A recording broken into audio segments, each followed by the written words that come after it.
Vamos rezar. Pai, ore pelo espírito do Apocalipse por um momento. Ore pelo espírito da revelação.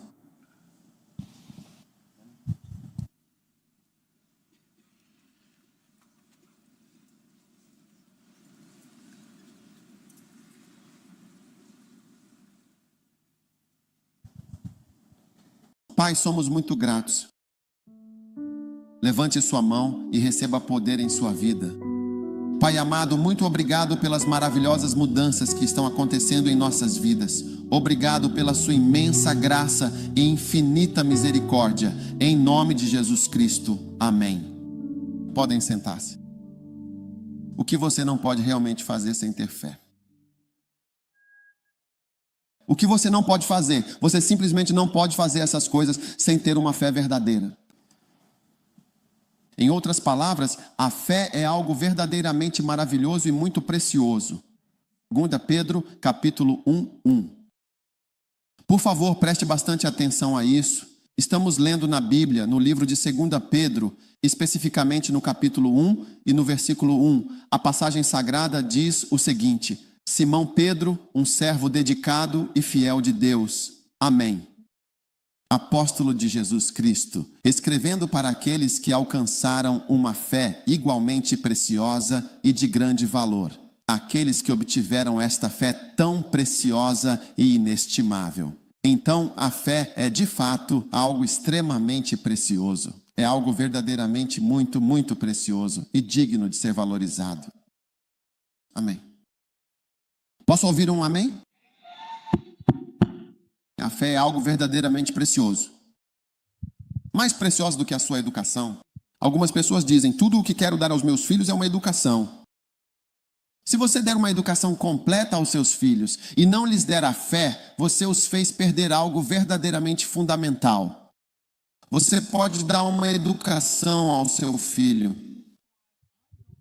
É por isso que não acredito em mandar meu filho para a escola mais cara, onde ele vai voltar sem fé, porque aí ele perdeu algo muito precioso que pode fazer por você o que você não pode fazer. Se você não tem fé, você não tem fé. Há muitas coisas que você não pode fazer só com educação. Por isso não acredito em ter apenas educação ou dinheiro. Se eu te der dinheiro, um dia ele certamente vai acabar. Se eu te der dinheiro, um dia ele vai acabar. Então a fé é um elemento muito precioso. Este é um sermão muito curto, então por favor, seja paciente. Deixe acontecer, vai passar tão rápido quanto todos os outros. Então fé preciosa. Diga para alguém, fé preciosa. Se a fé é preciosa, ela é um tesouro. Crer em Deus é uma confiança. Agradeço muito a Deus por eu crer nele. Sim. E eu estava esperando que todos os meus filhos tivessem essa fé preciosa. E eu disse à minha querida esposa quando éramos bem mais jovens, se eu morresse antes dela, por favor, não levasse os meus filhos para a escola no exterior. E você ouve atentamente os testemunhos. Você vê claramente se Cristo não tivesse intervindo de forma alguma. Onde está o jovem? Ele disse que tinha 17 anos. E onde ele está? Laor. O que é? Esse é o nome dele, Lau ou lá? Ele disse por mim. Sim, esse rapaz. Quantos anos você tem agora? Tenho 21 anos, Senhor. 21. Ele não sabia de absolutamente nada porque às 16 horas já estava em casa. Então, se ele não encontrou esta fé preciosa, então a fé é algo precioso. E a fé em Deus, acreditar em Deus, é o que a Europa jogou fora. Nós temos educação, ciência, conhecimento, isso, aquilo, mas a fé ficou de fora. Verdade ou não é verdade? Verdade. Sente-se. Então, por favor, olhe agora para 2 Pedro capítulo 1, versículo 1. Esse é um versículo lindo. Que obtiveram fé igualmente preciosa, sublinhando fé preciosa. Fé preciosa. É algo precioso de se ter. Eu não gostaria que você ficasse sem esse elemento precioso. Você pode não ter diamantes, mas se você realmente tem fé, Há tantas coisas maravilhosas que se abrem para você agora, neste exato momento. Muito bem, então agradeça a Deus por você ser um crente. Eu prefiro ser um homem pobre na África que tem fé do que ser um homem rico na América que não tem fé. Porque seja o que for que você faça nesta vida, Donald Trump e todos os milionários do mundo, quero dizer, quantos anos tem Donald Trump? Talvez 70. São alguns anos e acabou. Toda a sua riqueza e tudo o que você possui perde o valor, deixa de ter qualquer utilidade para você. Você pode até contar os meses e tudo, absolutamente tudo terminará, não importa quem você seja ou qual seja a sua condição. Então agradeça profundamente a Deus pela fé que lhe foi concedida. Crer verdadeiramente em Deus e acreditar firmemente em seus mandamentos é algo grandioso e de imenso valor que você encontrou em sua vida. É uma fé preciosa. E Pedro disse: estou escrevendo para pessoas que obtiveram essa fé preciosa que eu tenho, uma fé verdadeiramente valiosa e de grande importância. Estou escrevendo para pessoas que são como eu e obtiveram esses elementos preciosos que muitas pessoas não têm. Então, quando você vê os alunos, onde fica Haywood? Haywood deveria vir até mim. Pastor de 20 anos, você vê estando aqui porque ele tem fé. Ele é diferente de um jovem normal de 20 anos para um jovem de 20 ou 19 anos cheio de fé. É como alguém. Sabe, eu ouvi alguém se gabando e dizendo, com o dinheiro que tenho no bolso, eu posso comprar esse carro. Eu pensei comigo mesmo, posso comprar? Você está se gabando das coisas erradas. Sim. Veja bem, e você deveria realmente ver o tipo de poder que está em jogo aqui. Você pensaria que é uma avó, um avô, um professor de escola ou algum outro veterano com autoridade e experiência que está controlando este lugar. Eu quero estar perto dele porque ele está salvando a minha vida de fato. Uau! Como se o pai ou a mãe fosse, na verdade, mais novo que o menino. Então a fé faz de você uma pessoa verdadeiramente preciosa. Isso faz com que você tenha algo muito, muito valioso. E essa fé vem ao ouvir a palavra de Deus, conforme Romanos 10:17. Romanos 10:17 diz que a fé vem pelo ouvir. Então compartilhamos nossa fé conversando com as pessoas. E quando compartilhamos nossa fé e pregamos a eles, eles ouvem. E então eles também começam a ter uma fé profunda e inabalável em Deus. Lindo! Então, meus queridos irmãos e irmãs, Jesus vem até nós em sua infinita graça e amor para nos guiar e abençoar. E aqui estamos nós vivendo deste lado. Nunca o vimos antes, nunca, mas nós o estamos seguindo. Bem-aventurados são verdadeiramente aqueles que não viram e ainda assim com profunda fé creram. Amém. Número 1. Vai passar muito rápido. Você não pode ser salvo sem fé. Você não pode ser salvo verdadeiramente sem ter fé em Deus, nosso Senhor e Salvador. Amém. Uau! Efésios, o capítulo 2, no versículo 8, nos diz claramente para a nossa compreensão.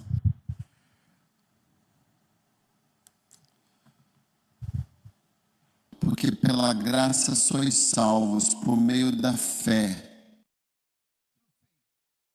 Você é salvo pela fé. Nunca se esqueça deste versículo. Você é salvo porque você crê. Sim.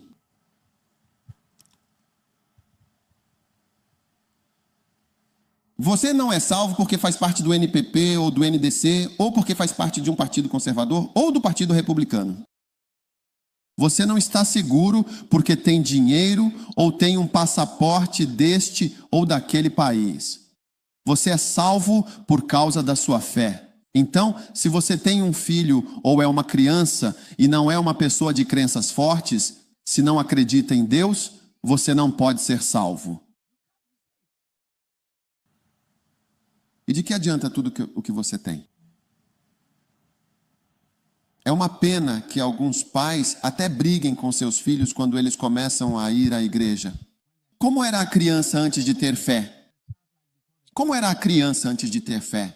Agora a criança está tendo fé e ouvindo mais, e você está dizendo que a criança está ficando viciada.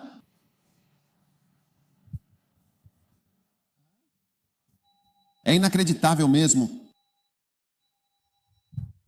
Eu realmente não gostaria de dar à luz a alguém que de forma alguma não terá fé. Eu até preferiria fazer planejamento familiar para limitá-los. Assim, caso um venha a dizer, eu não acredito, isso significa que eu dei à luz algo para entregar ao diabo.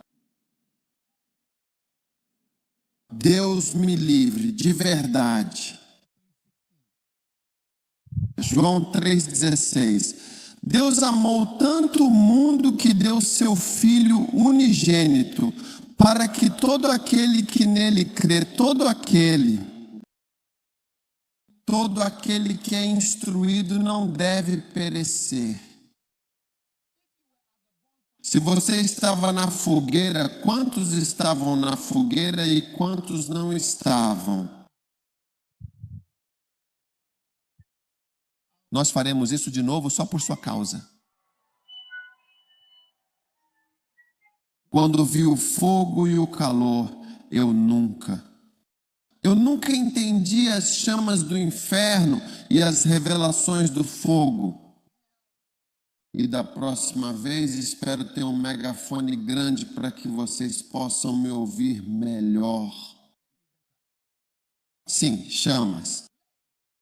É isso que significa verdadeiramente perecer. E todo aquele que crê, sim, todo aquele que realmente crê. Assim, todo aquele que não crê, no entanto, perecerá. Todo aquele que é instruído. Todo aquele que tem dinheiro, todo aquele que tem conexões. Todo aquele que tem um amado, todo aquele que tem um carro. Qualquer pessoa que tenha passaporte britânico. Todo aquele que é americano. Quem tem green card. Não, todo aquele que crê não pereça, mas tenha a vida eterna. Versículo 17. Deus não disse que estava vendendo para o mundo, para condenar o mundo. Não. Mas para que o mundo fosse salvo por ele. Mas veja atentamente o versículo 18. Aquele que verdadeiramente crê nele não é de forma alguma condenado. Aquele que crê nele não é condenado. Mas quem não crê, esse já está condenado. Portanto, quem não tem fé está irremediavelmente condenado. Seja você australiano ou inglês, está irremediavelmente condenado porque não crê verdadeiramente. Porque não creu no nome do unigênito Filho de Deus, que é o Salvador e Senhor de toda a humanidade. Eu te digo, ter um filho que não acredita em Deus, que rejeita a fé e os princípios divinos, é como uma profunda e dolorosa maldição, uma verdadeira tragédia para a família e para a alma. Sim. Ser uma criança que não acredita e ter uma fé forte é como uma verdadeira e terrível maldição. Sim, ele está condenado, é uma criança condenada. É uma pessoa que foi condenada. Não há absolutamente nenhuma esperança quando o juiz está prestes a dar o seu veredito final. Culpado ou inocente? Todos estão esperando. Vai ser culpado ou inocente? Se for considerado culpado, então isso significa que está condenado. Se for inocente, como Michael Jackson, quando disseram que ele era inocente, então ele foi à igreja. Ele foi a uma igreja, apareceu de pijama em uma das sessões para mostrar ao juiz que não estava se sentindo bem de saúde. Inocente. O que realmente pode te libertar? O que pode verdadeiramente te abençoar para ser salvo? Você não pode ser salvo sem este elemento essencial. Você sempre estará sob uma condenação eterna. Assim que você se deita nisso, você desce ao inferno. Fogo. Isso é fogo. Mas quero dizer, como pode haver um fogo que nunca se apaga? Porque o fogo que tínhamos no acampamento se apagou. Ao dizer isso, ele mostra que você não fez geografia. Você não conhece vulcões, certo? Você não conhece vulcões. Cordeiro derretido. Está queimando há muito tempo. E no meio da terra, há lava derretida, um líquido quente. Recentemente assisti a um documentário sobre vulcões. Vulcão cobriu uma cidade inteira. Eles estavam todos dormindo a noite toda. Todos na cidade. A cidade inteira estava coberta. Tantos milhares de pessoas. Este vulcão surgiu por volta da meia-noite, um momento em que todos estavam profundamente dormindo. Aos 9 ou 10 anos de idade, o próprio autor deste documentário veio a falecer. Mais vulcões. Sim. O cara que estava fazendo o documentário chegou bem perto para filmar um deles e a coisa simplesmente veio e o levou de forma abrupta. Então eles fizeram o documentário depois, muito depois que ele já havia se ido completamente. O fogo está queimando, nunca se apagou. Ah, mas se você for, você vai com certeza virar cinzas, sabe? Você não está cansado de inventar desculpas? Você não está cansado de arriscar sua vida? É assim que você dorme. Você não aprende, vai para as provas e reprova. Porque você está acostumado a correr riscos. E você tem reprovado a vida toda correndo riscos sérios. Como você pode fazer uma prova sem estudar essa matéria? Neste ponto você tem estudado e quando vai, as coisas acontecem. Então pare. Se você está arriscando sua prova, não arrisque toda a sua vida. Então a salvação, você não pode ser salvo por si mesmo. Somos salvos pela graça divina. Fé verdadeira. Então, sempre que você vir alguém que não tem exatamente a mesma crença que você deve sempre sentir uma profunda e sincera pena dessa pessoa. Número 2, você não pode se tornar um verdadeiro filho de Deus. João 1:11. Ele veio para o que era seu e os seus não o receberam. Então, número 2, a fé é muito importante. Você não pode se tornar um filho de Deus até que você creia. E a menos que você seja um crente, e a menos que você tenha fé, João 1:11. João 1:12. Mas a todos aqueles que verdadeiramente o receberam em seus corações, ele concedeu-lhes o poder e o direito de serem feitos filhos de Deus, especificamente aqueles que sinceramente creem no seu nome. Então, quando você crê no nome dele, você recebe o poder de ser transferido e se tornar um filho de Deus.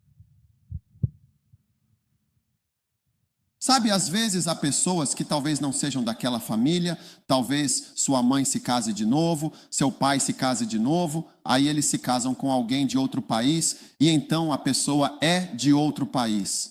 Então ela tem um passaporte ganês. E aí querem tentar fazer com que a nova pessoa que veio se casar os adote, para que se tornem cidadãos. Você entende? Porque é bom, você pode estar por perto. Mas ser chamado de filho, um filho de verdade, significa que você tem a mesma nacionalidade. Então as pessoas lutam por isso. Eu quero ser chamado de seu filho para que eu possa ter isso. Ou querem ser chamados de filhos para poderem herdar e aparecem dizendo, eu também sou um dos filhos. Sim, muitas pessoas, quando o pai morre, outros filhos aparecem dizendo, nós também somos filhos. Verifique seu DNA. Você vai ver que eu sou um. Então, ser um filho de Deus é ser totalmente e verdadeiramente adotado e se tornar um filho amado e legítimo de Deus, em vez de permanecer como um filho do diabo, que é uma condição de separação. João 8:44. As pessoas querem dizer, todos somos filhos de Deus. Mas Jesus estava pregando para os fariseus. Veja o que ele disse a eles. Ele disse, vocês são do pai de vocês, o diabo, e querem realizar os desejos do pai de vocês. Ele foi um homicida desde o princípio. E não permaneceu na verdade, porque nele não há verdade. Quando ele profere mentira, fala do que lhe é próprio, pois é mentiroso e pai da mentira. Portanto, vocês são do pai de vocês, o diabo. Então, quando você se torna um verdadeiro filho de Deus, você foi completamente transferido de ser um filho do diabo, que estava sob o domínio das trevas, para agora ser feito um amado e legítimo filho de Deus. E isso só é possível somente por meio da fé, e não apenas por dinheiro. E você sabe, quando você vai a sociedades onde tudo depende de dinheiro, você sabe que tem que pagar isso, pagar aquilo, outros não vão assinar seu cheque, pagar isso, senão não vão fazer aquilo, pagar isso, trazer tal porcentagem, senão não vão te dar o contrato. Traga esse dinheiro, senão isso, pague por isso, senão aquilo. Quando você vem desse tipo de ambiente, não consegue acreditar que o dinheiro não é importante quando se trata de certas coisas. Sabe, eu agradeço a Deus por ter começado a pregar quando ainda era estudante e quando pregávamos, nunca recolhíamos ofertas. Nunca, pois não havia motivo para recolher uma oferta nossa. E não nos ocorria que as ofertas fossem importantes. Então, mesmo quando nós realmente começamos esta igreja, não recolhíamos ofertas.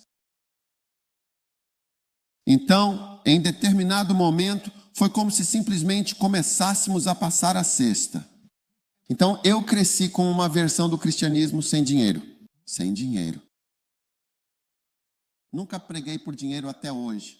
Pela graça de Deus, se eu estivesse pregando por dinheiro, você acha que eu não estaria aceitando todos os convites para a América e tudo mais? Veja, eu não estou indo para Pá, Pandai, Itataísta, Zabzugu, Tapi. O que você acha que tem em Zabzugu? Tatai, areia vermelha. Então, as pessoas acreditam que o dinheiro é tudo. Mas a fé é, na verdade, uma chave mestra para algumas das maiores coisas que você pode ter na vida. E sem fé você nunca terá certas coisas. Você pode ter todo o dinheiro, mas se não tiver fé... E isso é algo que até mesmo os políticos se lembraram. E alguns deles você vê que chamam um profeta que não tem educação, que nem sequer sabe falar inglês. Sim, mas eles percebem que ele é um homem de fé, um homem de poder. Então, pela fé, você está verdadeiramente se tornando um filho de Deus. Então, por favor, temos que ser homens de grande fé. Sim, porque Deus, em sua infinita sabedoria, nos fez homens de fé. Amém.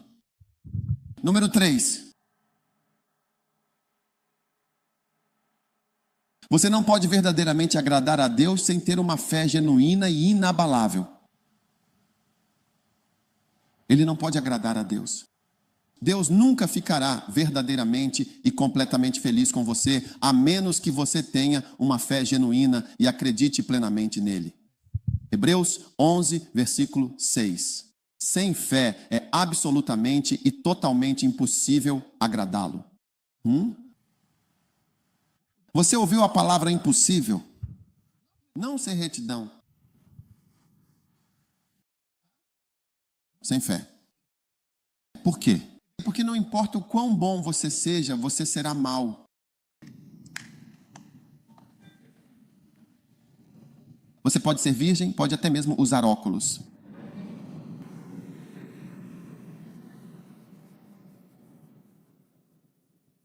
Mas sem fé você não é bom o suficiente. Estou lhe dizendo algumas das pessoas que podem lhe contar todas as coisas que elas não fizeram. Há algumas pessoas sentadas aqui que quando os outros estavam dando seus testemunhos, você pensava consigo mesmo: ei, essas pessoas são ruins. Talvez eu nunca tenha feito todas essas coisas antes. Eu nunca fiz isso antes. Cuidado! Você pode estar completamente cheio de ainda mais demônios de orgulho excessivo, de uma justiça própria inflexível e de um julgamento injusto e precipitado. E, consequentemente, você pode ser muito mais difícil de conviver e consideravelmente mais difícil de suportar. Sim. Já vi algumas pessoas que eram virgens usando óculos de fato. Muito difíceis de conviver. Sim, uma vez o marido dela estava reclamando de algo que o incomodava bastante. E ele disse, de forma bem enfática: não. Porque a esposa estava em algum lugar e ela ia se aproximar. Eu disse: pai, é isso que eu temi a vida toda. Eu não quero que ela se aproxime. Um certo pai chamou o seu filho e disse: filho, eu não tenho absolutamente nada a dizer sobre casamento e sobre muitas coisas neste vasto mundo, mas apenas uma única coisa. Esta é uma história real. Todas as minhas histórias são reais. E ele disse ao filho: não case com uma virgem. Isso é tudo o que vou te dizer. É só isso. Então o filho me disse: esse é o conselho que meu pai deu. É a única coisa que ele nunca disse se teve um bom casamento, um mau casamento. Mas se você pega uma virgem, alguém que foi pura, que conseguiu se manter longe disso, longe daquilo, não pôde fazer isso, não fez aquilo, não fez isso, não fez aquilo. E ela se casou com alguém. E a pessoa está dizendo: eu sinto que a característica ruim que encontrei em casa veio da pessoa, me desculpe dizer, da retidão, porque é realmente difícil conviver com pessoas super corretas, tipo aquelas de óculos, como de costume. Essas pessoas às vezes usam óculos? Não, nem todos eles. Nem todos eles. Mas não se preocupe se você usa óculos. Estou só brincando. É como estudantes de arte. Sempre os provoco porque tenho inveja, sabe? Queria estar aconselhando pessoas a serem estudantes de arte hoje, porque nossos alunos têm mais dinheiro que os de ciências.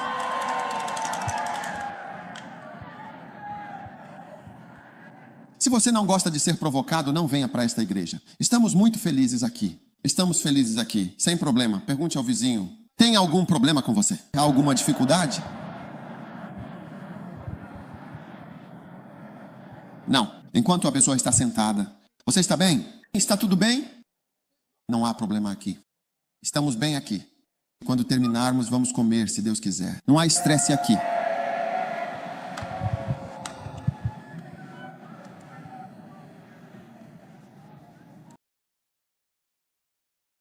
Então, sem fé, você não pode agradar a Deus. E eu estou realmente surpreso.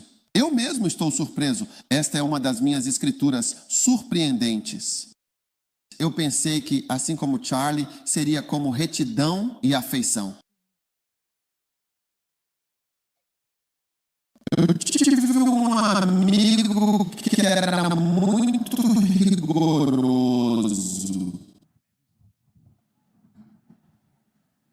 Qualquer coisa que eu faça de errado é culpa do meu próprio colega de classe. Qualquer coisa que eu faça errado, ele me corrige. Ele me disse, você não sabe falar desse jeito. Ele disse que a maneira como você faz isso não está certa. Uau! Então eu estava com medo dele.